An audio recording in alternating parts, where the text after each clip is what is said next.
आज निर्मला सीतारमण ने बाकायदा बजट पेश किया है। 11 बजे उन्होंने बजट पढ़ना शुरू किया।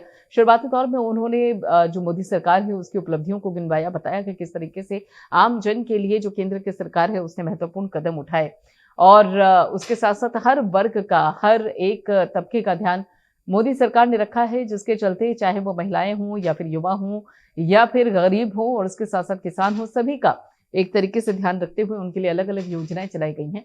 और उस बाबत भी आपको बता दें कि आज भी कुछ बड़े ऐलान निर्मला सीतारमण ने किए, जो कि वित्त मंत्री हैं, और उसके साथ-साथ उन्होंने 2024 के पूर्ण बजट को लेकर भी एक झलक दिखा दी कि आखिर आने वाले समय में क्या प्लान है, क्या यहाँ पर योजना है मोदी सरकार की।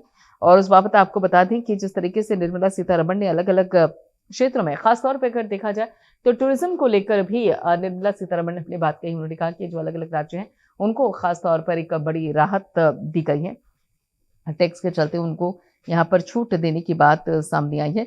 और प्रधानमंत्री नरेंद्र मोदी ने भी बजट की काफ़ी तारीफ की। प्रधानमंत्री नरेंद्र मोदी ने अंतरिम बजट पर कहा कि ये अंतरिम बजट है, समावेशी है, इनोवेटिव है।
तो यहाँ पर आपको बता दें कि वित्त मंत्री निर्मला सीतारमण ने जो एक तरीके से बजट पेश किया, अंतरिम बजट है, उस बाबत कई लोगों ने उम्मीद लगा के रखी थी। लेकिन जिस तरीके से कहा जाए कि जो बजट है वो पूरी तरीके से प्रधानमंत्री नरेंद्र मोदी ने भी उस बजट की तारीफ की और कहा कि ये समावेशी है और इनोवेटिव बजट है। इसी बाबत चर्चा करने के लिए हमारे खास मेहमान हमारे साथ हैं।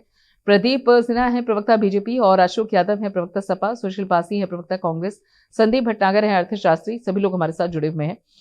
सबसे पहले यहाँ पे प्रदीप सिन्हा जी, बजट जिस तरीके से सामने आया उस बाबत ये माना जा रहा है, कई लोग ये कह रहे हैं, खासतौर पे विपक्षी दलों का ये कहना ये है कि ठीक है, मानते हैं कि अंतरिम बजट है, बहुत कुछ नहीं कहा जा सकता था या बहुत कुछ नहीं किया जा सकता था, लेकिन जो कहा और किया गया है वो भी बहुत कम है।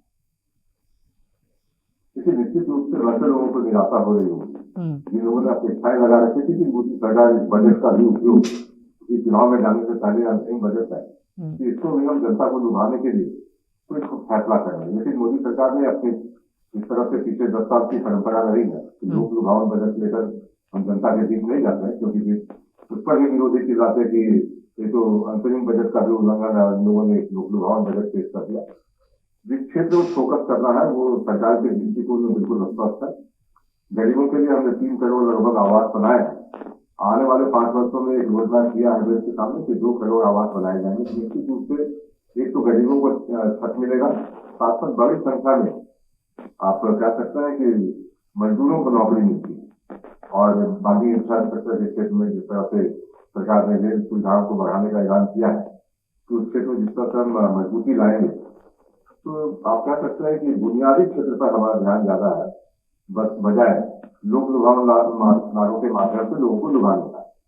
और इस बजट से स्पष्ट ये होता है कि हम जब ये कहते हैं कि हम गरीबों की सरकार चला रहे हैं, तो उनके दिल में ये भरोसा नहीं होना चाहिए कि सरकार जो कहती है वो करती है।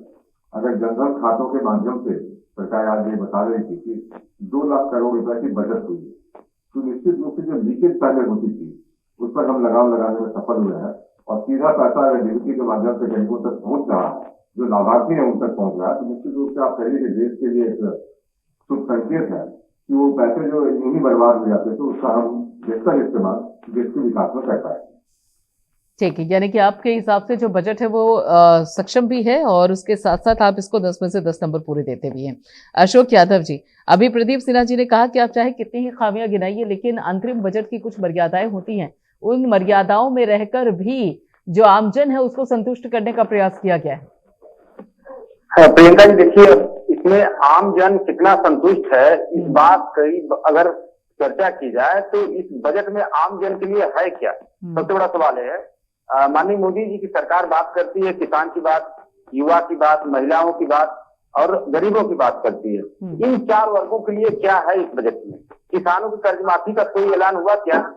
या किसानों को महंगाई से राहत दिलाने के लिए कोई इसमें है क्या कोई प्रावधान? महिलाओं की बात की जाए तो महिलाओं की रसोई में जिस तरह से एलपीजी सिलेंडर का दाम अभी तक आसमान छू रहा है, और महिलाओं की एम्पावरमेंट के लिए क्या किया गया इसमें? गैस, डीजल, पेट्रोल जिस तरह से 2014 के पहले लगभग 2 गुना बढ़ गया, तो इससे अंकुश लगाने के लिए कोई प्रावधान नहीं सरकार ने किया है। आज अगर इस देश में लगभग ऑर्गेनाइज और अनऑर्गेनाइज सेक्टर से मिला लिया जाए प्रियंका जी, तो लगभग 17 करोड़ लोग जॉबलेस हुए इस मोदी सरकार में। तो जॉब के संदर्भ में क्या प्रावधान है इस बजट में? और अभी टैक्स स्लैब की बात की जा रही है। टैक्स स्लैब किस बात को लेकर की जा रही है जब टैक्स देने वाले ही नहीं है? टैक्स देने वालों की संख्या घट रही है, रोजगार की संख्या घट रही है, तो टैक्स स्लैब बेमानी साबित हो जाता है यहाँ पे। और अगर इस अंतरिम बजट पे एक सवाल और उठता है प्रियंका जी, जो सीएजी की ऑडिट है उसके हिसाब से लगभग 22% बजट पिछली बार का जो फुल बजट होता है वो अभी तक खर्च नहीं हुआ। तो ये अंतरिम बजट का क्या तुक है, इस चीज से जो समझ से परे हम लोगों के हैं। तो कहीं ना कहीं ये बजट पूरी तरह से जन विरोधी बजट है प्रियंका जी, और जन विरोधी के साथ साथ ये मतलब जनता के सरोकार से बिल्कुल मेल नहीं खाता। इसलिए जनता की जन विरोधी बजट जो आपने कह दिया, जन विरोधी बजट जो आपने कह दिया अशोक यादव जी, ये बहुत बड़ा शब्द है। जन विरोधी मामूली शब्द नहीं है ये। और ऐसे में अगर यहाँ पर ये कहा जाता है कि देखिए हम 2 करोड़ घर और बनवाएंगे जो गरीब लोग हैं उनके लिए, और उसके साथ साथ ये भी अगर कहा जाता है कि जो लखपति दीदियां हैं उनकी संख्या में हम बढ़ोतरी करेंगे, और उसके साथ ही ये कहा जाता है कि 3 नए रेल कॉरिडोर की शुरुआत की जाएगी, और फिर ये कहा जाता है कि 1 करोड़ घरों को 300 यूनिट मुफ्त बिजली यहाँ पे सोलर के जरिए यानी कि सौर ऊर्जा के जरिए दी जाएगी। स्वास्थ्य सेक्टर में बड़ा ऐलान अगर करने की बात सामने आती है, ये जन विरोधी शब्द हैं क्या? ये जन विरोधी बातें हैं क्या?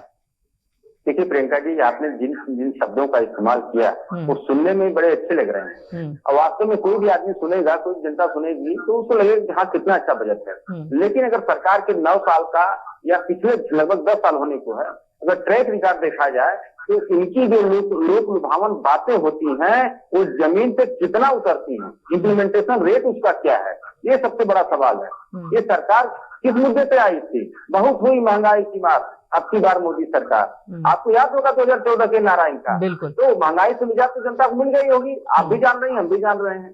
तो ये सारी बातें, किसानों की आय तो दोगुनी हो ही गई, 2022 भी बीत गया, साल भर हुए, किसानों की आय दोगुनी हो गई, रोजगार, नौजवानों को 200 रोजगार भी मिल गए हर साल।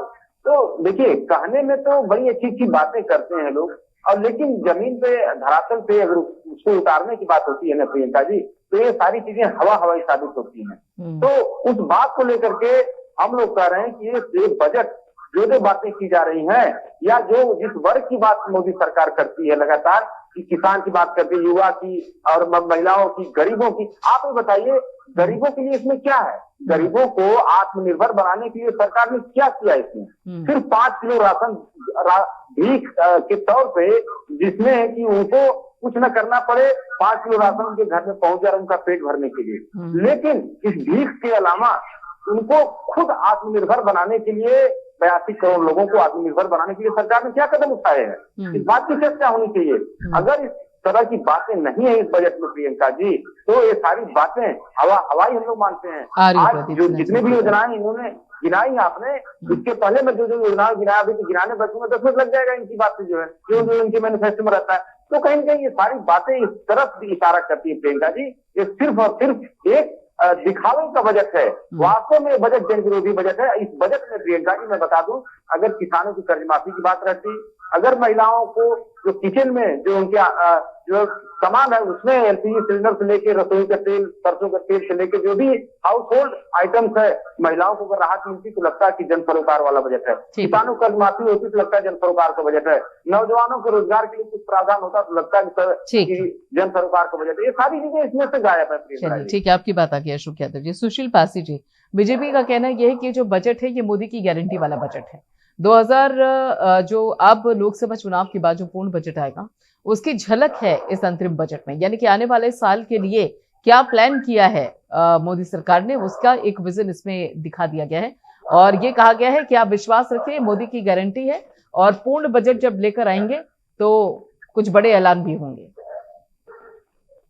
कि प्रियंका जी, ऐसा है कि भारतीय जनता पार्टी जब भी कभी बजट प्रस्तुत करती है, उसके बजट की जो रूपरेखा होती है वो जनता के लिए निराशाजनक होती है। ये ऐसा बजट होता है, उस बजट से आम जनता को कोई लाभ नहीं मिलता है। मैं एक उदाहरण आपको देता हूं और उससे आप हमारी बात को समझेंगे। हमारे देश का जो अर्थव्यवस्था है वो मोदी जी ने इस तरह से फंसा दिया है कि आज की तारीख में भारत का बजट कुछ भी रख दिया जाए। इस समय जैसे 3.7 ट्रिलियन डॉलर की बात कही जा रही है और कुछ हमारे नेता कहते हैं इसको हम 5 ट्रिलियन में ले जाएंगे, कुछ कहते हैं 10 ट्रिलियन में ले जाएंगे। प्रियंका जी, इस देश में अगर 40% आप अर्थव्यवस्था को बढ़ाते हैं तो क्या इस देश के गरीब, नौजवान, आदिवासी, कमजोर, युवा, उनकी आर्थिक व्यवस्था 40% बढ़ती है क्या? इस देश में जो कृषि पर जो बजट है, आप उस पर देखिए कि वो भाजपा खर्च नहीं कर पा रही है। और पूरे दुनिया में शिक्षा पे जो बजट होता है वो 6% होता है, स्वास्थ्य पर 3% बजट होता है जीडीपी का। लेकिन हमारे देश में उल्टी रही चल रही है, 3% से भी कम खर्च होता है शिक्षा पर और स्वास्थ्य पर तो केवल 1.2% के आसपास बजट बनाया जाता है स्वास्थ्य का। इस देश में आर्थिक असमानता के घोर संकट में भारत पहुंचने जा रहा है। हम कहें कि हमारा देश इस समय कर्ज के मायाजाल में फंस चुका है। 80% हम कर्जदार होते जा रहे हैं और ये बजट इतना निराशाजनक है कि इस देश में नौजवानों की आय कैसे बढ़ेगी, इसका कोई प्रावधान नहीं है। हाँ, नौजवानों को ऋण दिया जाएगा, इसकी व्यवस्था तो कर रहे हैं, लेकिन ये ऋण कितने लोगों को दिया गया, आगे कितने ब्याज पर देंगे? ऋण में सब्सिडी देने की भी तो बात है ना, ऋण में सब्सिडी देने की भी बात है, ब्याज मुक्त सब्सिडी देने की भी बात है। अब इस देश में मिनिमम, जिसको हम लिविंग वेज कहते हैं, इस देश में 15,000 रुपए प्रतिमाह भी इस देश में लोगों की कमाने की क्षमता नहीं रह पा रही है। आज की स्थिति यह है कि जो मनरेगा के मजदूरी करने वाले लोग हैं, क्या मनरेगा के मजदूरी करने वालों का ग्राफ बढ़ा दिया गया? उनकी वेज बढ़ा दी गई, उनकी मजदूरी बढ़ा दी गई। अगर देश में जो अधिकांश संख्या किसान और मजदूरों की है, अगर उनकी आय नहीं बढ़ेगी तो हमारे देश में मांग नहीं बढ़ेगी। हाँ, तो उन्होंने कहा तो यहाँ पर कहा गया है, बात को समझिए, पीएम मोदी ने कहा है, सुनिए ना सुशील पासी, हमारे देश में मुद्रास्फीति बढ़ रही है केवल। हाँ, हमारे देश में एक ऐसा आभासी बजट, जिसको हम आभासी बजट कहते हैं, एक उदाहरण और देता हूं तो आप हमारी बात क्लियर हो जाएगी। ये जो इन्होंने आयुष्मान कार्ड बनाया था और फसल बीमा, अभी बजट में इन्होंने कहा कि हम इतने करोड़ लोगों को प्रधानमंत्री फसल बीमा योजना का लाभ देंगे ना। इसको इस तरीके से उल्टा पूछिए कि प्रधानमंत्री फसल बीमा से इस देश के किसानों की जो क्षति हुई है फसल में, क्या इस बीमा कंपनियों ने इस देश के किसानों को कितना पैसा वापस किया? नहीं किया। इस देश के प्रधानमंत्री फसल बीमा योजना में देश के केंद्र सरकार से और राज्य सरकार से पैसा लिया गया, देश के किसानों से पैसा लिया गया, लेकिन इस देश के किसानों को पैसा फसल बीमा कंपनियां, जो प्राइवेट कंपनियां हैं, उस प्राइवेट कंपनियों को लुटाने के लिए ये योजना लाई गई है। मैं फिर कहता हूं प्रियंका जी, भारतीय जनता पार्टी ने इस जो ये बजट बनाते हैं, उस बजट में उद्योगपतियों को लाभ कैसे होगा, पूंजीपतियों को लाभ कैसे होगा? इस देश में गरीब और गरीब बन रहा है। ठीक है सुशील पासी जी, आपकी बात आगे रुकिएगा जरा। ये बजट जो है वो पूरी तरह से निराशाजनक है। ठीक है, आपने निराशाजनक बजट बना दिया। ठीक है, रुकिएगा। ठीक है, ठीक है, ठीक है। संदीप भटनागर रोक दिया। हम जन विरोधी के साथ साथ ये शब्द कहना चाहते हैं, ये जनता को निराशा करने वाला बजट है। चलिए, ठीक है, आपकी बात आ गई। सुशील पासी जी रुकिएगा। ठीक है, आपकी बात आ गई। सुशील पासी जी रुकिएगा। संदीप भटनागर जी, अभी इस बजट को आपने भी देखा होगा, पूरा आकलन आपने भी किया होगा, एक बार आप अपना आकलन भी बताइए। और क्या ये लाइन इस बजट पर जो आज निर्मला सीतारमण ने पेश किया कि ना तो राहत है और ना ही बोझ है, ये लाइन फिट होती है क्या आज के बजट पर? जी, धन्यवाद मेरे को आमंत्रित करने के लिए प्रियंका जी प्राइम न्यूज पे। तो जो निर्मला सीतारमण जी ने बोला, फाइनेंस मिनिस्टर ने जो बोला है, मेरे राय में ये उससे मैं सहमत हूँ, क्योंकि एक्चुअली देखिए ऐसा है कि सब लोग बजट में नॉर्मली यही सोचते हैं कि इलेक्शन के पहले का बजट होगा तो नॉर्मली ऐसी चीजें आएंगी जिससे कि गवर्नमेंट को फायदा हो, उसमें बेनिफिट मिले उनको और उनके वोट्स ज्यादा से ज्यादा हो।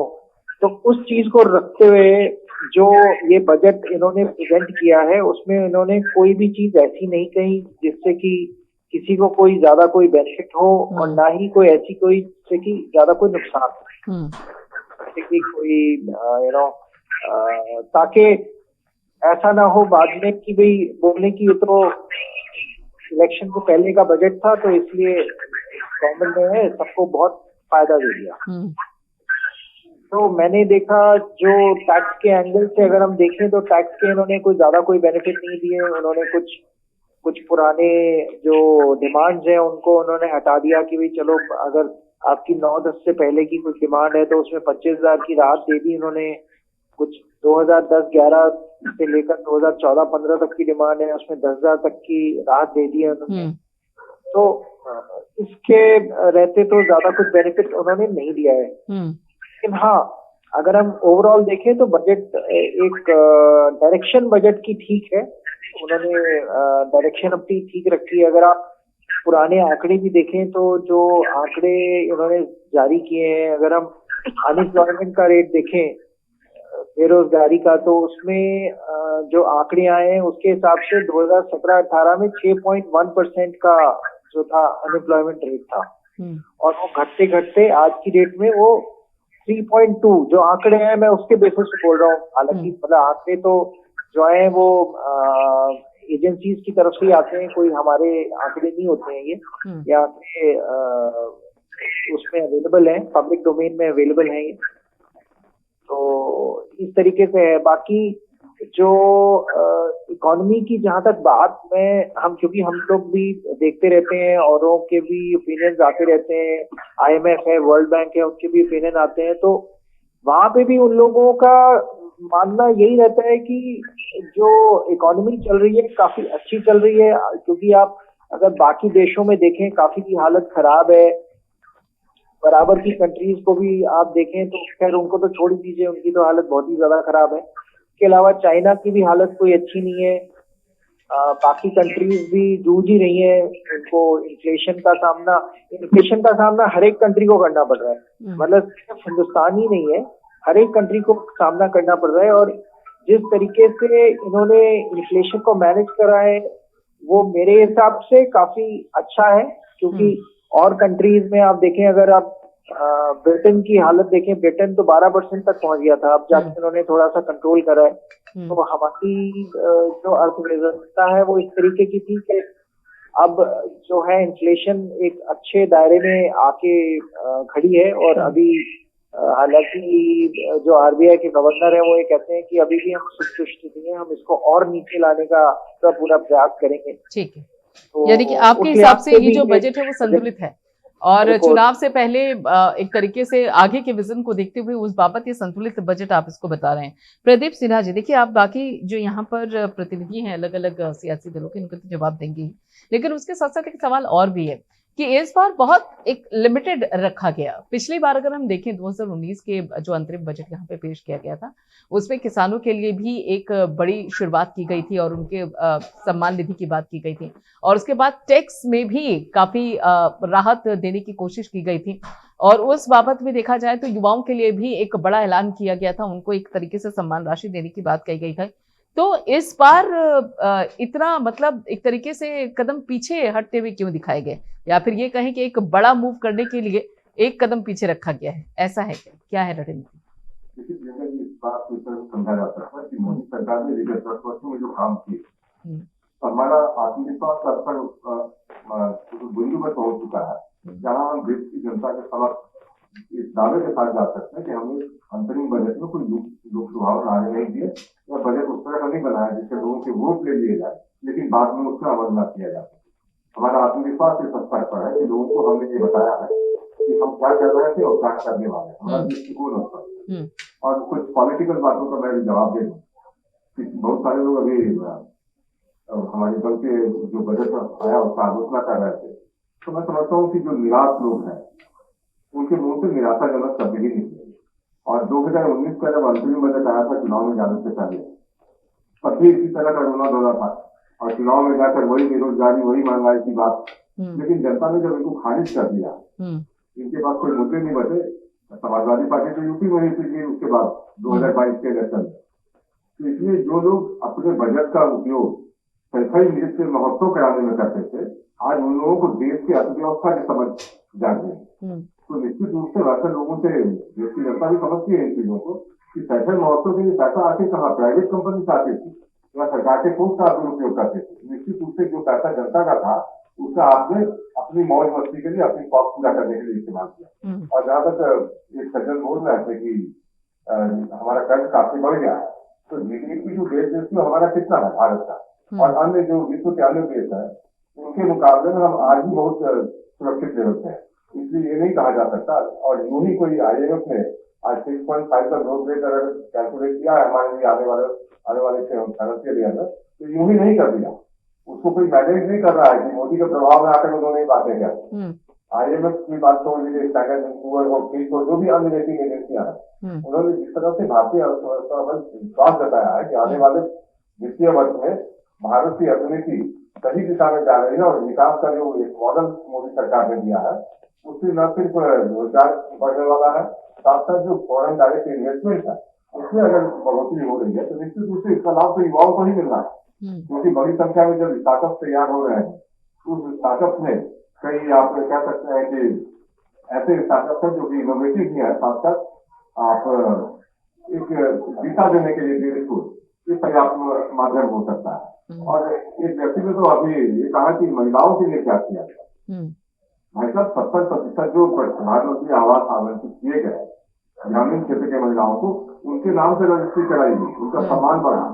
उसके अलावे 30 करोड़ मुद्रा लोन जो हम लोगों ने दिए महिलाओं को दिए उनके ट्रेनिंग इंस्टीट्यूट। तो निश्चित रूप से स्वरोजगार भी एक माध्यम है लोगों का आय बढ़ाने के लिए। सिर्फ सरकारी नौकरी का स्वप्न जाल दिखा के हम लोग किसी को बेवकूफ नहीं बना सकते लंबे समय तक, लेकिन लोग आत्मनिर्भर बने। इस दिशा में मोदी सरकार ने जो बेहतर प्रयास किया कोविड काल के बाद कि देश में एक आत्मगौरव का बोध आए कि हम किस तरह से छोटी चीजों के लिए जो हम निर्भर रहते थे विदेशों पर, अगर आज हम अपने देश में उसका मैन्युफैक्चरिंग कर पा रहे हैं तो मैन्युफैक्चरिंग का आप देख लीजिए ग्रोथ रेट किस तरह से है। ऑर्गेनाइज सेक्टर, अनऑर्गेनाइज सेक्टर हो, उसके अलावा मोटर व्हीकल सेक्टर में जिस तरह से ग्रोथ है, तो कहा जा सकता है कि कमोबेश सभी क्षेत्रों में जो एक समेकित प्रयास हो रहा है उसका रिजल्ट अच्छा आने वाला है, आ भी रहा है। सभी लोग बात कोई मोदी सरकार के खिलाफ विद्रोह नहीं हो रहा है। और जो लोग नैरेटिव सेट करने की कोशिश करते हैं कि महंगाई बहुत हो गई, तो इनको यही बताना चाहिए कि आज जो यूक्रेन और रशिया का जो इम्पैक्ट पड़ा विश्व के सारे देशों पर, उनकी स्थिति क्या है। आज कम से कम हमने विगत 21 महीनों में पेट्रोल डीजल के दाम बढ़ने नहीं दिए। जिस मूल्य पर उस समय पेट्रोल डीजल दिख रहा था आज भी उसी मूल्य पर दिख रहा है। तो अगर इसको आप इस तरह से देखें कि डबल हो गया 14 से, तो अभी तो 14 की बहुत सारी बातें सामने आई कि 14 में क्या स्थिति थी और आज हम 24 में किस मुकाम पर है। तो निश्चित रूप से वैसे लोगों के लिए आएगा है। और जो निराश मानसिकता में चले गए, क्योंकि बार बार के हाथ से होता है, एक सिंड्रोम में चले जाते हैं कि जहां उनको लगता है कि हमारी रिवाइवल मुश्किल है, वापसी मुश्किल है, तो ऐसे लोगों के मुंह से आप ये कह सकते हैं कि निराशाजनक शब्द, उसके अलावे देखिए उसके पीछे प्रदीप सिन्हा जी एक कारण है, उसके पीछे एक कारण यह है, शायद संभवतः ये कारण हो सकता है कि अगर हम 2014 को देखें, 2014 का जो अंतरिम बजट था, हालांकि उसमें भी बहुत बड़ा कुछ नहीं कहा गया था, लिमिटेड था। फिर 2019 में जो ऐलान किया गया, जो बातें यहाँ पर किसानों के लिए, युवाओं के लिए, महिलाओं के लिए रखी गई, उस बाबत जो ऐलान हुआ उसके मुकाबले इस बार शायद इतना डायरेक्ट तौर पर नहीं कहा गया। तो शायद यही कारण है जिसके चलते विपक्ष को ये मौका मिल रहा है ये कहने का कि शायद इस बार वो कॉन्फिडेंट नहीं है, इसलिए पिछले 2019 के अंतरिम बजट की तरह कोई बड़ा ऐलान नहीं किया। जैसा कि हम लोगों ने कुछ बजट में ऐसा प्रोविजन कर दिए होते जो डायरेक्टली किसी एक खास सेक्टर को लाभ पहुंचाने वाला होता, तो आज यही विरोधी दल जो है फांसी चीज होती है कि अमुक अमुक को इन लोगों ने टारगेट किया, इससे वोट लेना है, इसलिए मोदी सरकार ने इस तरह का बजट लाया। तो मैं समझता हूँ कि मेन लीड तो निकालते रहेंगे, क्योंकि विरोधी दल है, खामियां गिनाएंगे वो, लेकिन हम तो अपनी जो ब्राइट साइड है उसको लेकर सामने आएंगे लोगों के बीच, और निश्चित रूप से हम कॉन्फिडेंस है। जैसा मोदी जी ने भी कहा कि अब कल सदन में भी कहा था उन्होंने कि 2025 का बजट भी हम पेश करेंगे, 24 का बजट हम पेश करेंगे, और पूरा बजट जब आएगा उसमें देखेंगे कि देश की जनता के लिए हमारा दृष्टिकोण क्या है और हमारा रोजगार क्या है, किस दिशा में हम चलना चाहते हैं, और निश्चित रूप से इंफ्रास्ट्रक्चर के क्षेत्र में हमारा इंस्टीट्यूट है, उस क्षेत्र में हम बढ़िया काम करके दिखाना चाहते हैं। रोड कनेक्टिविटी हो, एयर कनेक्टिविटी हो, इसके माध्यम से जिस तरह से रोजगार बढ़े हैं, तो बहुत सारे लोगों को परेशानी हो रही है कि आखिर इतना कुछ करने के बाद रिपीटेटिवली, और अगर वो कह रहे हैं कि बेरोजगारी है तो युवाओं पर कोई असर नहीं हो रहा, युवा मोदी जी के साथ खड़ा है बजाय उनके जाल में फंसने के, तो वैसे लोगों के लिए मैं समझ सकता हूँ कि उनके लिए एक बुरा दौर। ठीक है अशोक यादव जी, देखिए ये चीज जो आपने अभी कहा कि जन विरोधी बजट है या फिर निराशाजनक बजट है, जो आपके सहयोगी सुशील पासे जी कह रहे थे, अब देखिए जो योजनाएं यहाँ पे सामने आई, खास तौर पर ये कहा गया कि देखिए जो राज्यों को 75,000 करोड़ का कर्ज की माफी की बात की गई है, विकसित भारत का रूट मैप तैयार करने की बात सामने आई, ये कहा गया है कि 40,000 जो यहाँ पर बाकायदा रेल बोगी हैं उनको वंदे भारत में तब्दील किया जाएगा, 3 नए रेल कॉरिडोर का बनाने का ऐलान किया गया। ये जो बड़ी घोषणाएं हैं, इनको भी हम बड़ी घोषणाओं की संज्ञा देते हैं, क्योंकि देखिए एक बड़ी सामान्य सी बात है कि जो टैक्स पेयर हैं, जो अपना पैसा वो सरकार को दे रहे हैं, एक अपनी मेहनत की कमाई का, गाढ़ी कमाई का जो एक हिस्सा वो सरकार को देते हैं, उसके बदले ये उम्मीद करते हैं कि जब वो अपनी गाड़ी लेकर, चाहे वो 2 व्हीलर लेकर जाए, चाहे वो 4 व्हीलर लेके जाए, चाहे वो साइकिल ही क्यों ना लेके जाए, तो उनको सड़कों पर गड्ढे कम नजर आए। उन्हें जब वो दूसरी सेवाएं चाहिए होती है, चाहे वो हवाई सेवाएं हो या फिर रेल सेवाएं हो, सड़क सेवाएं हो, तो वो सेवाएं उनको सही तरीके से मिले। तो ऐसे में जब इस बाबत ऐलान होते हैं उनकी सहूलियत को लेकर, ट्रांसपोर्ट को लेकर, आवागमन को लेकर, तो वो भी उन्हीं के लिए है, किसी और के लिए तो है नहीं।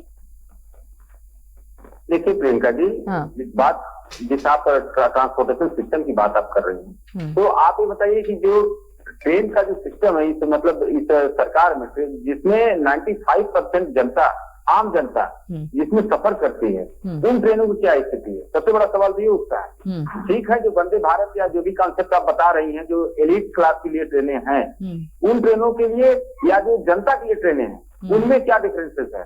आप देखने को मिलेगा कि जिस तरह से जो जनरल पब्लिक के लिए जो रेलगाड़ियों का सिस्टम है, वो बहुत ही बुरा है, बहुत ही वर्स्ट है। जिस तरह से उनका लगातार शोषण किया जा रहा है, जो बुजुर्गों को मिलने वाली जो रिबेट थी उसको वापस ले लिया गया, किस तरह प्लेटफॉर्म टिकट बढ़ा दिए गए, किस तरह कितना ज्यादा उनके ऊपर टिकट कैंसिल कराने जाइए, कितना पैसा सरकार काट लेती है। तो देखिए शोषण तो हो रहा है, लेकिन उसके तुलना में उनको रिटर्न नहीं मिल रहा है। दूसरी बात आपने कहा ना, देखिए बजट भारतीय जनता पार्टी का एक स्कीम है, और ये स्कीम जो है कुछ हिडन इनका एजेंडा रहता है। हर बजट में एक खिड़की खोल के रखते हैं उस बजट में कि कैसे इस बजट से देश की अर्थव्यवस्था को लूटा जाए।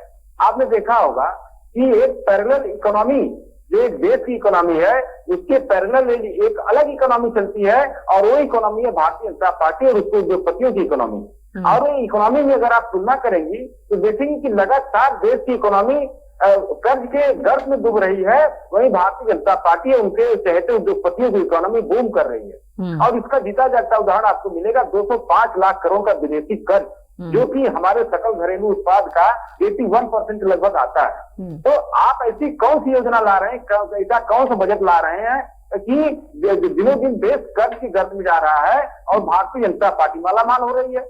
आज 765 जिला मुख्यालय में इनके 3 स्टार ऑफिस बन गए। तो कहीं न कहीं ये जो बजट है इनका, अभी आपने विकसित भारत की बात किया था प्रियंका जी, विकसित भारत में अभी चंद हफ्ते पहले की बात है, इनके आंवला से सांसद थे धर्मेंद्र कश्यप, उनके सामने मंच पे जो प्रधानमंत्री आवास योजना की जो चाबी दी जा रही थी, उसमें शारदा देवी नाम की एक महिला ने कहा कि 30,000 रुपए हमसे रिश्वत ली गई। तो ये इनका है, पूरा उगाही चल रही है प्रियंका जी, नीचे से लेकर ऊपर तक। और वो उगाही कहाँ जा रही है? भारतीय जनता पार्टी के लोगों के पास जा रही है उगाही करके। सारे अधिकारी कर्मचारी जहां जहां से पैसा इकट्ठा कर रहे हैं तो भारतीय जनता पार्टी के फंड में जा रहा है। तो कहीं न कहीं ये सारा सिस्टम ऐसा बना दिए हैं कि देश को लूटो और भारतीय जनता पार्टी को सींचो, देश की इकोनॉमी को कर्ज में डुबाओ, ताकि आज नहीं तो साल भर 2 साल के अंदर जो इनकी व्यवस्था है प्रियंका जी, IMF की वार्निंग की, अगर आप बात कर लें तो IMF ने भी वार्निंग दिया था कि बहुत जल्द अगर यही स्थिति रहेगी देश की तो इनकी GDP के बराबर विदेशी कर्ज हो जाएगा। फिर क्या होगा इस देश का? फिर तो श्रीलंका वाली स्थिति में हम लोग पहुंच जाएंगे। और सपने क्या दिखा रहे हैं? 2047 तक हम भारत को विकसित भारत बना देंगे। कैसे विकसित भारत बनाएंगे भैया? पूरा कर्ज में डुबा देंगे, देश को विकसित भारत बन जाएगा। इस तरह से रोज नए नए जो है आप सपने दिखाएंगे लोगों को, तो ये नए नए सपनों से देश विकसित होता नहीं है। विकसित भारत करने के लिए उसकी इकोनॉमी मजबूत होनी चाहिए, लेकिन आज इकोनॉमी विदेशी कर्ज के गर्त में इतना स्तर तक डूब गई है प्रियंका जी कि इससे निकलना बहुत मुश्किल होता जा रहा है। आज हर नागरिक के ऊपर लगभग 2 लाख रुपए का विदेशी कर्ज इन लोगों ने चढ़ा दिया। अब बात करते हैं विकसित भारत की, बात करेंगे वंदे भारत की, बात तो उनकी बड़ी लक्ष्यदार होती है, लेकिन उसकी तुलना में उसका ठीक उल्टा काम करते हैं। नहीं, मुझे लेकिन लगता है कि आप वंदे भारत को लेकर या जो दूसरी ट्रेनें इस तरह की चलाई गई हैं उनको लेकर जिस तरीके से आप बोल रहे हैं शायद उतना भी निगेटिव नहीं है या उतना नकारात्मक नहीं है, खासतौर पर अगर देखा जाए, क्योंकि लोग सहूलियत जब उनको मिलती है, जब लोग सफर करते हैं तो वो खुद ब खुद अपना अनुभव साझा करते हैं कि हाँ उनको फैसिलिटीज, वो सुगमता, वो सहजता मिल रही है। सुशील पासी जी, देखिए विपक्ष में रहते हुए सत्ता पक्ष की योजनाओं में खामियां ढूंढना ये विपक्ष का काम है और वो करना भी चाहिए, जहां खामी नजर आए वो बताएं। लेकिन क्या जिस तरीके से अशोक यादव जी कह रहे हैं कि आप वंदे भारत की बात कर लीजिए, कॉरिडोर की बात कर लीजिए, जो सहूलियतें हैं एयरलाइंस की बात कर लीजिए, क्या आपको भी उतना ही नकारात्मक नजर आता है या आप कम से कम एक सही विपक्षी होकर उसका आकलन करें कि हाँ कुछ हद तक तो सहूलियत भी है और यही कारण है कि फिर 2019 में फिर से जनता ने चुना? देखिए प्रियंका जी, भारतीय जनता पार्टी का जो मकसद होता है वो पूंजीपति कैसे लाभ कमाए, इनका मेन मोटो ये रहता है। एक बात अभी आपने कही, बहुत अच्छी कही कि इस देश के हर नागरिक टैक्स देता है। गरीब से गरीब व्यक्ति भी जब कोई सामान खरीदता है तो उस पर GST पे करता है। यानी इस देश का कोई भी ऐसा नागरिक नहीं है जो इस देश को अपने बजट में अपने मेहनत की कमाई का पैसा टैक्स के रूप में न देता हो। अब मैं सवाल ये करना चाहता हूं कि अगर इस देश में प्रति व्यक्ति आय इस देश में 142वें स्थान पर भारत है, तो क्या ये हमारे देश में समझने की जरूरत नहीं है कि अगर देश में अर्थव्यवस्था बढ़ रही है, तो प्रत्येक व्यक्ति की जो प्रति व्यक्ति आय है क्या वो नहीं बढ़नी चाहिए? ये सवाल अपने आप में नहीं खड़ा होता है। मैं सिर्फ इतना ये कहना चाहता हूं कि इनका जो बजट होता है, इस बजट से सिर्फ पूंजीपतियों को लाभ होता है। हाँ, पूंजीपति को भी लाभ होना चाहिए, लेकिन केवल बजट की लूट हो और बजट से आम नागरिक को, आम जनता को, आम नौजवान को उससे क्या लाभ होगा? और एक सवाल मैं और आपसे करना चाहता हूं कि पिछली बार जब बजट ये प्रस्तुत किए थे तो उस समय हमारे राहुल गांधी जी ने एक योजना लॉन्च किया था कि उन्होंने कहा था कि हम सरकार में आएंगे तो न्याय योजना के तहत जो है हम इस देश में हर गरीब, कमजोर और काम करने वाले आदमी को 6,000 रुपए प्रति मतलब हम देने का काम करेंगे। तो 72 यानी 6,000 रुपए महीना देंगे। अब 72,000 रुपए साल में देना था न्याय योजना के अंतर्गत। जैसे कि उन्होंने घोषणा की, हमारे प्रधानमंत्री जी ने तुरंत उसी समय कहा कि हम इस देश के किसानों को 2,000 रुपए देंगे। 6,000 रुपए कहा, 2,000 को यानी 6,000 को 2,000 में 3 बार देने का प्रावधान किया। ठीक है, इनकी सरकार आ गई और सरकार भी आई है, वो बजट के कारण नहीं आई थी। सरकार आई थी पुलवामा में जो घटना हुई थी उसकी वजह से एक 2019 का जो चुनाव का जो परिदृश्य था वो बदल गया। अब आ गई तो इनको देना भी पड़ा। लेकिन क्या इन किसानों के लिए ये जो 2,000 रुपए करके 3 बार में 6,000 रुपए देते हैं, तो क्या ये इसमें वृद्धि नहीं कर सकते थे? किसानों की इन्होंने उस योजना से उसको वंचित भी कर दिया। तो इस बार ये कोई योजना इसलिए नहीं लाए क्योंकि इनको ये पता है कि अब ये 2019 का चुनाव नहीं है, ये 2024 का चुनाव होने जा रहा है। इस देश का नौजवान और इस देश के पढ़े लिखे मध्यम वर्गी और जितने भी लोग हैं, इनकम टैक्स जितने भी देते हैं, जीएसटी जितने देते हैं, वो चाहते हैं कि इस देश में अगर हम बजट में अपना टैक्स देते हैं तो वो बजट आम आदमी के लिए होना चाहिए। रसोई गैस के दाम ये कम करने की योजना ला सकते थे, ये कोई भी योजना ऐसी ला सकते थे जिससे कि आम आदमी को लाभ मिलता। तो ये पूरी तरह से बजट जो है, पूंजीपति कैसे लाभान्वित हो, अमीर आदमी कैसे और अमीर बने, गरीब आदमी और कैसे गरीब हो जाए। और ये जो प्रधानमंत्री आवास योजना की बात करते हैं, ये इंदिरा गांधी आवास योजना पहले से थी, इंदिरा आवास योजना। उसी इंदिरा आवास को अब ये प्रधानमंत्री आवास योजना कहते हैं। इनके पास कोई योजना ऐसी नहीं है। गैस सिलेंडर की योजना ये फर्जी योजना है। 400 रुपए वाली गैस 1200 रुपए में बिकवा रहे हैं, इसको कोई योजना नहीं कहना चाहिए। ये बिना मतलब को गरीब आदमियों को छल कर रहे हैं।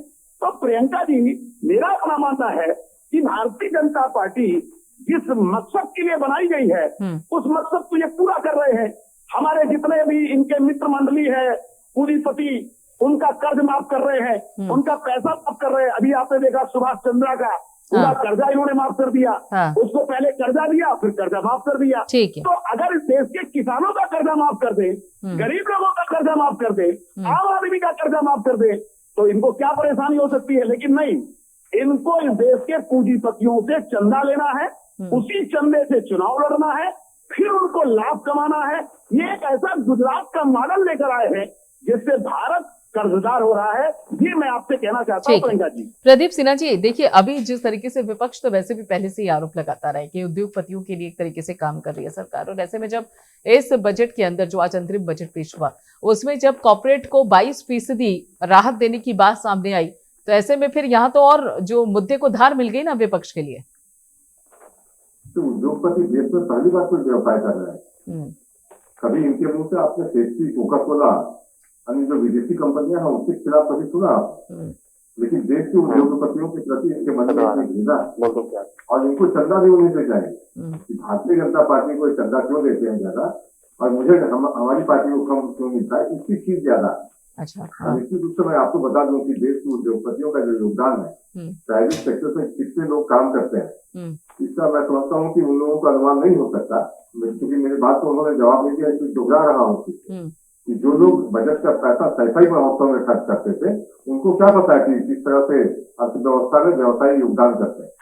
तो कहीं ना कहीं जिन लोगों के मन में एक भाव सा है कि लोगों को गलत आप कह सकते हैं कि एक नैरेटिव सेट करने की कोशिश करें कि बिल्कुल सब कुछ खराब ही खराब हो रहा है देश में, और युवाओं के प्रति मन में इतना अचानक से मोह पर आ जाना, मैं समझता हूँ कि ये कोई उनके प्रति प्रेम नहीं है, बल्कि ये लोग उनको रास्ते से भटकाने की कोशिश कर रहे हैं कि किसी तरीके से वो हमारे पाले आ जाए। लेकिन राष्ट्र का युवा समझता है कि जब मोदी सरकार ये कहती है कि हम एफडीआई के माध्यम से निवेश ला रहे हैं, उसके अलावा देश में ऐसा माहौल बना रहे हैं जहाँ हर इको सिस्टम जो है अपने आप में लोगों को सपोर्ट करेगा, तो लोगों को भरोसा है उनके प्रति कि हाँ मोदी सरकार सही दिशा में जा रही है। क्योंकि आज का युवा पढ़ा लिखा है और वो बिल्कुल उसकी पहुंच जो है टेक्नोलॉजी तक है, तो सारी बातों को वो समझता है, सुनता है, छानबीन करने के उपरांत ही कोई फैसला लेता है। ऐसा नहीं कि मोदी जी ने क्या दिया और हमने मान लिया। मोदी जी की बातों को सुनने के बाद भी वो विवेचना करता है, चर्चा करता है, उसके उपरांत ही कोई फैसले पर पहुंचता है।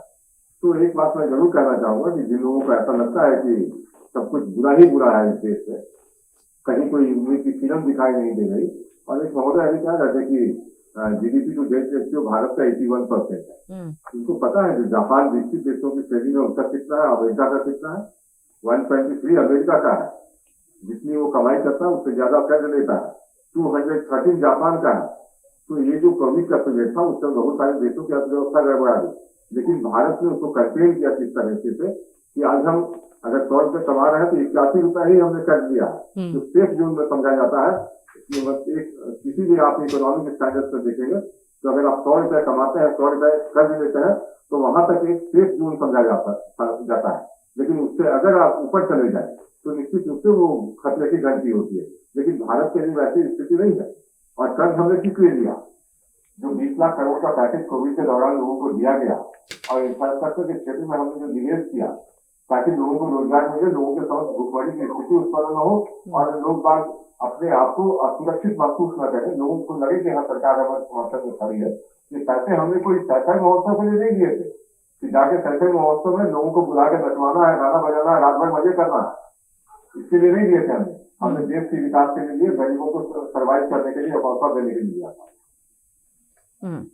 ठीक है अशोक यादव जी, देखिए अगर आप कहते हैं कि इस बजट के अंदर महिलाओं के लिए कुछ नहीं था, अगर 3 करोड़ के करीब अगर मकान बनाने की बात कही जाती है और उसके बाद कहा जाता है कि जो चाबी रहेगी वो महिलाओं के पास रहेगी, मतलब जो मालिकाना हक होगा वो महिलाओं के पास होगा, फिर उसके बाद ये भी कहा जाता है कि जो लखपति दीदियां हैं उनकी संख्या बढ़ाई जाएगी और करीब 3 करोड़ के आसपास उस संख्या को ले जाया जाएगा और इससे और भी आगे बढ़ाने की कोशिश होगी।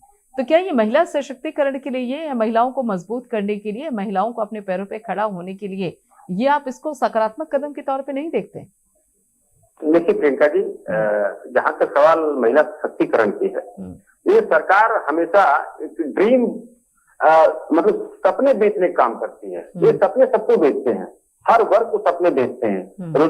नौजवानों को सपने बेचेंगे, किसानों को सपने बेचेंगे, महिलाओं को सपने बेचेंगे, गरीबों को सपने बेचते हैं। ये सिर्फ और सिर्फ सपने बेचने की सरकार है। ये बात आपको मैं बताऊं कि जो आप करते हैं वो वुमेन एम्पावरमेंट, आप ये बताइए वुमेन एम्पावरमेंट खाली नारा लगाने से होता है? नारी शक्ति बंधन अधिनियम जिस तरह से सरकार तमाशा की थी पार्लियामेंट में, महिलाओं को मिला क्या उससे? क्या मिला सर? लेकिन आप एक चीज तो मानिएगा ना अशोक यादव जी, देखिए आप अपनी बात पूरी कीजिए, लेकिन यहाँ पे मैं एक लाइन बोल दूं। देखिए आप कह रहे हैं कि ये जो सरकार है वो सपने बेचने वाली सरकार है। अब फिलहाल के जो अभी तक आंकड़े सामने आए हैं या फिर राज्यों से चुनावी नतीजे सामने आए हैं 14, 19, 17, 22 और उसके बाद अभी जो 3 राज्यों के नतीजे आए, आपने कहा कि सपने बेचने वाली सरकार है, तो जनता तो सपना खरीद रही है ना फिर?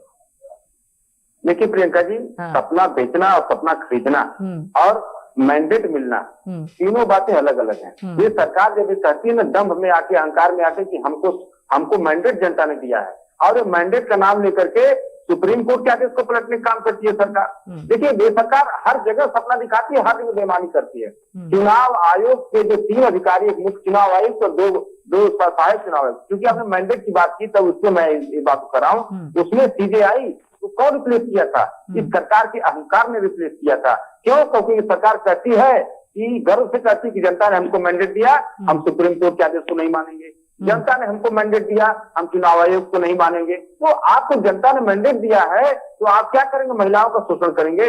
आपको गृह राज्य मंत्री से लेकर के आईटी सेल तक सब लोग महिलाओं के शोषण में लिप्त हैं और आपकी सरकार उसको संरक्षण दे रही है। उसके बाद आप बेशर्मी से कहते हैं कि हम महिलाओं की एम्पावरमेंट कर रहे हैं, हम नारी शक्ति बंधन की बात कर रहे हैं। देखिए इनका जो विकसित भारत संकल्प यात्रा जो निकाल रहे हैं ना, ये भी एक तरह का सपना है। इसके आड़ में ये विकसित भाजपा संकल्प यात्रा इनका मूल एजेंडा है। ये विकसित भारत नहीं, विकसित भाजपा संकल्प यात्रा।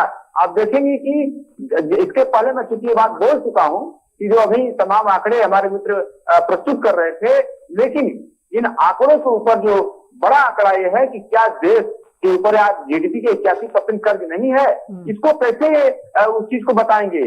आज 100 रुपए हमारे जेब में है तो 81 रुपए विदेश का मतलब ऋण का है हमारे पास। तो ये सारी चीजें एक तरह से इशारा कर रही हैं, क्योंकि देखिए अगर हम इतने तेजी से हमारी अर्थव्यवस्था ग्रोथ कर रही है प्रियंका जी, तो हमारे जो इंटरनेशनल जो स्टैंडर्ड होते हैं, चाहे ग्लोबल हंगर इंडेक्स की बात कर लें, पर कैपिटा इनकम की बात कर लें, ह्यूमन डेवलपमेंट इंडेक्स की बात कर लें, तो ये सब पैरामीटर्स ऊंचे रहने चाहिए। लेकिन ये सब पैरामीटर्स हमारे बिल्कुल जमीन के लेवल पे हैं। ये जो ह्यूमन डेवलपमेंट इंडेक्स हम कितने नंबर पे? 132वें नंबर पे हैं। पर कैपिटा इनकम में हम 143 रैंक पे हैं और ग्लोबल हंगर इंडेक्स पे हम 111वें नंबर पे हैं। तो कहीं न कहीं दोनों बातें, जैसे कहते हैं ना कि एमपीआई में हम लोग 25 करोड़ लोगों को जो है गरीबी रेखा से बाहर कर दिए, मल्टी डायमेंशनल पॉवर्टी इंडेक्स की बातें लोग करते हैं। तो आप अगर बताइए, अगर 25 करोड़ लोग प्रियंका जी बाहर हो गए गरीबी रेखा से, तो ये पर कैपिटा इनकम क्यों 143वें नंबर पे हमारा है, ह्यूमन डेवलपमेंट इंडेक्स क्यों हम 132 नंबर पे हैं, तो ग्लोबल हंगर इंडेक्स में हम 111वें नंबर पे हैं। तो दोनों बातें एक साथ कैसे संभव है? या तो आपका जो एमपीआई की रिपोर्ट है जो कि आपने नीति आयोग से दबाव देकर बनवाया है, उस रिपोर्ट संदेह के घेरे में है, या तो जो इंटरनेशनल लेवल के ये सब स्टैंडर्ड जो बताए जा रहे हैं रेटिंग एजेंसियों के द्वारा, या तो इंटरनेशनल की एजेंसियां झूठ बोल रही हैं। तो कहीं कहीं दोनों चीजों में अगर विरोधाभास है प्रियंका जी, ये सरकार नियत करने के घेरे में है। ठीक है, ये सवाल उठता है। ठीक है, सुशील बासी जी, मुझे 3 बजे से जाना था डिबेट में प्रियंका जी, इसलिए मैं माफी चाहूंगा जी, मेरा समय कहीं और है इसलिए जी। अब एक कौन अभी है जो ये बात कह रहे हैं? एक मिनट, किसको जाना है अभी, एक बार बताइएगा जरा। मुझे प्रियंका जी, मुझे जाना था। अच्छा, चलिए, 3 बजे मेरा ठीक है, बिल्कुल, आप बिल्कुल। यहाँ पर एक तरीके से अगर देखा जाए, खास तौर पर सुशील बासी जी, ये जिस तरीके से अभी कहा यहाँ पर अशोक यादव जी ने कि महिलाओं के लिए कोई बेहतर काम नहीं हुए हैं, लेकिन अगर ऐसा नहीं है तो आप अगर आंकड़े देखेंगे ना वोट करने की या वोट परसेंटेज देखेंगे तो वहां पर महिलाओं की संख्या, महिलाओं का वोटिंग परसेंटेज ज्यादा है जिस तरीके से उन्होंने चुनाव में भाग लिया। अगर ऐसा नहीं होता, सशक्तिकरण नहीं होता, महिलाओं के लिए काम नहीं हो रहा होता, तो क्यों अपने घर की दहलीज लांग कर सीधे बीजेपी का कमल का फूल बटन दबाने के लिए वो पोलिंग बूथ तक पहुंचती? ये सवाल आपने बहुत मजेदार सवाल पूछा है कि जो भारतीय जनता पार्टी है वो कैसे चुनाव में कैसे जीत रही है। ये बहुत ही आज के परिप्रेक्ष्य में बहुत महत्वपूर्ण सवाल है। देखिए, एक बात, चुनाव का मैनेजमेंट जो है वो भाजपा में जितना बेहतर तरीके से इस देश में कर रही है, ये शायद कोई दूसरा दल इसको सीख नहीं पाया। चुनाव जीतना एक अलग कला है और देश को चलाना एक अलग कला है। हमारे देश में जब प्रधानमंत्री मनमोहन सिंह जब देश के प्रधानमंत्री थे, विश्व में आर्थिक मंदी आई, लेकिन भारत में आर्थिक मंदी नहीं आ पाई।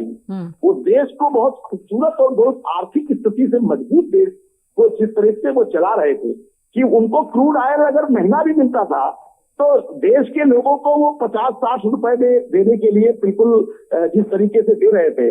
और भारतीय जनता पार्टी ने एक नैरेटिव बनाया कि देश में बहुत महंगाई है, बहुत एक माहौल जैसा बनाया। और खैर, मैं ये कहना चाहता हूँ कि भारतीय जनता पार्टी ने इस नैरेटिव को बनाया कि देश की योजनाएं महिलाओं के लिए चल रही हैं। पहले भी इंदिरा आवास बनते थे तो पहले पुरुषों को भी दिए जाते थे, महिलाओं को भी दे दिए जाते थे। इन्होंने क्या किया, एक नैरेटिव बनाया और इस देश में जितनी भी योजनाएं हैं उसको महिलाओं के नाम पर करने लगे। महिलाओं के लिए कोई अलग सी योजना नहीं बनी है कि महिलाओं को उद्योगपति बनाने के लिए या महिला जो कन्याएं हमारी छात्राएं पढ़ती हैं उनके लिए कुछ अलग से इन्होंने प्रावधान कर दिए हों। मुझे नहीं लगता कि ऐसा कोई बजट उन्होंने बनाया या महिला शिक्षा के लिए उन्होंने कुछ अलग से प्रावधान बना दिए हैं। नहीं, आपको सुशील जी ये छोटी बात लगती है क्या? मतलब जिस मकान का एक तरीके से मालिकाना हक पुरुषों के पास रहा करता था, या फिर ये कह लीजिए कि उस मकान का मालिक जो भी देखिए जो भी रहता पुरुष के पास था, लेकिन फिर उसके बाद जब महिलाओं का नाम चढ़ने लग गया कि नहीं, ये जो मकान है वो महिलाओं के नाम रहेगा। ये बात मैं महसूस करता हूँ, मैं ये बात को महसूस करता हूँ कि इन्होंने योजनाओं को डायरेक्ट बेनिफिट जैसे होता है ना कि पहले अस्पताल बनते थे, अब इन्होंने कहा कि अस्पताल हम नहीं बनाएंगे, डॉक्टर नहीं रखेंगे, हम जो है दवाइयों का इंतजाम नहीं करेंगे, हम अल्ट्रासाउंड मशीन की इंतजाम नहीं करेंगे, हम क्या करेंगे, आयुष्मान कार्ड देंगे। और आयुष्मान कार्ड पा करके गरीब आदमी को लगता है कि हमारे लिए एक योजना मिल गई। अब वो आयुष्मान कार्ड लेकर के प्राइवेट हॉस्पिटल में जाएगा और उसके पास 5 लाख का इलाज होगा कि 5,000 का होगा, और उसमें किसका कार्ड बनेगा किसका नहीं कार्ड बनेगा। ये निश्चित तौर पर इन्होंने चुनाव को जीतने का एक ऐसा रास्ता अपनाया है कि किस तरीके से हम डायरेक्ट पैसा बेनिफिट दें। जैसे 2000 की जो योजना बनाई, इन्होंने क्या किया कि किसान के लिए जो खाद थी उस पर सब्सिडी देना बंद कर दिया। अब उसको 50 किलो की मेरी इन्होंने 5 किलो खाद से 45 की कर दिया, खाद की सब्सिडी कम कर दिया। किसानों के लिए जो ट्रैक्टर या जो तमाम तरह के यंत्र थे उसकी सब्सिडी खत्म कर दिया। और उसके लिए सारी सब्सिडी खत्म करने के बाद उन्होंने कहा 2000 रुपए, ये भी हर किसान के लिए नहीं, कुछ किसानों के लिए, सारे किसानों के लिए नहीं। उन्होंने एक तो बीज में जो सब्सिडी मिलती थी, जो कृषि यंत्र मिलते थे, यानी जो सरकार की योजनाएं थी उसको उन्होंने दूसरे तरीके से इम्प्लीमेंट किया। और इसका जो आपने बहुत सही सवाल किया कि आखिर वो वोट कैसे दे रहे हैं। हाँ, ये नैरेटिव इस देश में बदला है कि जैसे किसी व्यक्ति को डायरेक्ट कोई चीज फायदा मिलता है, वो कम मिले या ज्यादा मिले, तो उसका कहीं ना कहीं उसका वोट में बदलाव हो रहा है। ये बात मैं एक्सेप्ट करता हूं आपकी। पहले सार्वजनिक संस्थान बनते थे, पहले संस्थान निर्माण किए जाते थे। जैसे श्रीमती इंदिरा गांधी जी आई, राजीव गांधी जी आए, तो उन्होंने 576 नवोदय विद्यालय की स्थापना कर दी और गरीब लोगों को इस देश में निःशुल्क और अनिवार्य शिक्षा मिलेगी। इस देश में केंद्रीय विद्यालय की स्थापना करने का काम किया, पीजीआई बनाने का काम किया, एम्स बनाने का काम किया, यानी पूरा स्ट्रक्चर कांग्रेस बनाती थी। इस देश में इंफ्रास्ट्रक्चर बनाने का काम तो इंफ्रास्ट्रक्चर पे तो ये भी काम कर रहे हैं ना, इंफ्रास्ट्रक्चर पे तो ये भी काम कर रहे हैं सुशील जी। आज के बजट में भी 11% रखा गया है। पकड़ाने का काम आवाज मंत्री थे, अब आभासी चाबी देते हैं, ताला नहीं होता उसमें, एक आभासी चाबी पकड़ाते हैं। और जैसे गैस सिलेंडर का हम इसको कबाड़ वाला सिलेंडर कहते हैं, गाँव में जब बात कहते हैं तो जैसे कबाड़ का सिलेंडर है, अरे भाई भरा हुआ सिलेंडर देते ना। 400 रुपए वाला सिलेंडर 1200 रुपए में बिकवा रहे हैं, और जिनको फ्री आपने कहा उनके खाते में सब्सिडी नहीं जाती थी, और जिनका फ्री नहीं था उनके खाते में सब्सिडी जाती थी। लेकिन अब गरीब आदमी है, कमजोर आदमी है, उसको फ्री कनेक्शन के नाम पर, चूल्हा के नाम पर, सिलेंडर के नाम पर उसको योजना दे दिया, और बाद में वही लोन जो दिया उन्होंने, वो चूल्हे का पैसा, गैस सिलेंडर का पैसा और कनेक्शन का पैसा गैस में जोड़ करके 400 वाली गैस 1200 रुपए में बिचवा लिया। तो ये चलिए, आपने कम से कम ये तो मान लिया ना सुशील जी कि डायरेक्ट कम्युनिकेट कर रहे हैं। ये तो आपने बात एक्सेप्ट कर ली कि डायरेक्ट कम्युनिकेट कर रहे हैं आम जनता। ये मैं मानता हूँ। ठीक है, प्रदीप सिन्हा। और दूसरा एक काम और ये भी करते हैं कि विपक्ष में कोई नेता नहीं रहना चाहिए। जितना भी नेता है सामर्थ्यवान, अगर आज की तारीख में वो विपक्ष में नहीं खड़ा हो पाएगा, कोई डरवश, कोई लालचवश, वो भाजपा के खेमे में चला जाएगा। आज पूरे देश में देखिए, अगर कोई डर रहा है, देखिए अब आपने, अब मैं हालांकि इस पर मैं बात करना नहीं चाह रही थी, लेकिन अब आपने छेड़ी दी है बात, तो एक लाइन बोलूंगी मैं कि अगर कोई डर रहा है तो डरेगा तो वही जिसने कुछ नेगेटिव किया हो, और अगर लालच कोई दिखा रहा है तो ये उसकी गलती है ना कि वो लालची बन रहा है। ठीक है, समझ रहे हैं आप इस बात को। ठीक, हालांकि आज अब नहीं, ये जो बात आप कह रही है, मैं इस बात को मानता हूं कि देश में संक्रमण काल है। नरेंद्र मोदी के सामने इसीलिए जन नायक राहुल गांधी जी भारत जोड़ो न्याय यात्रा लेकर के पूरे देश के कोने कोने में जा रहे हैं। और अगर कोई इनकी आंख में आंख डालकर बात करता है, संसद में भी बात करता है और संसद के बाहर भी बात करते हैं, तो केवल जन नायक राहुल गांधी जी हैं। देश में तमाम समय में क्रांतियां हुई हैं, अब फिर से देश में क्रांति होगी। चलिए, ठीक है, आपकी बात आ गई। सुशील जी भी फिर से आते हैं आपके पास। ठीक है, दूसरी तरफ भाजपा होगी। ठीक है, सुशील जी भी फिर से आते हैं आपके पास। प्रदीप सिन्हा जी, इस बार एक ये भी इस वक्त चर्चा है कि इस बार यानी कि ये जो अंतरिम बजट आया उसमें बहुत ज्यादा डायरेक्ट, जो पिछली बार 2019 के मुकाबले, 2019 के अंतरिम बजट के मुकाबले इस बार इतना ज्यादा डायरेक्ट फायदा पहुंचाने की कोशिश इसलिए नहीं हुई है क्योंकि बीजेपी को ये लगता है कि राम मंदिर बहुत है, इस पर जो हमने किया या इस पर जो एक तरीके से समर्थन मिल रहा है वही बहुत है 24 जीतने के लिए। मैं आपके सवालों का जवाब दूं उससे पहले हमारे जो जी, चलिए आते हैं अभी आपके पास एक बार फिर से प्रदीप सिन्हा जी, लेकिन अभी फिलहाल वक्त एक छोटे से ब्रेक का आप देखते रहिए प्राइम न्यूज़।